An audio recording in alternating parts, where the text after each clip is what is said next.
Hundreds of people, many of whom are from the indigenous community of Grassy Narrows, have descended upon Queen's Park. They're here reiterating their demand for compensation for the decades-long poisoning of their river. Mercury had been dumped into the water in the 1960s and 70s by a paper mill that still operates today. Grassy Narrows residents have been suffering the effects of mercury poisoning ever since. It's a progressive disease, so like as you get older, you get more and more symptoms. So a lot of the symptoms are like tremors. Like for myself, I'm starting to have a hard time walking. Rally organizer Chrissy Isaac says the effects aren't just physical. We have lost so many people to that were suffering with depression and that committed suicide. And like the youngest that I know of was like being 11 years old. As ralliers reiterate their demands, both the province and the federal government reiterate that they take this seriously.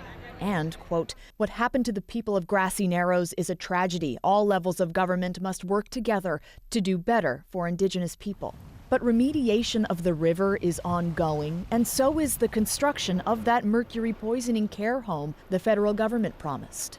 The mining and the extractive industries, especially in the north, has gone so far, and we have done nothing for so long. And so to your point, there is now generations of young people, babies, aunties, uncles, and elders who are all facing the harm of mercury poisoning. In July, the Grassy Narrows First Nation filed a lawsuit against the province saying they should have been consulted on development plans for future mill and mining projects. As Anishinaabe people, I've watched so many water walks happen, and for me, being in solidarity with Grassy Narrows and seeing this kind of show up from so many organizations, Canadians, community members, as well as community from Grassy Narrows has been really amazing.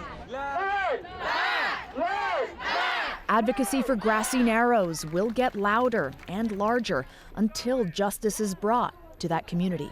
Ali Chiasson, CBC News, Toronto.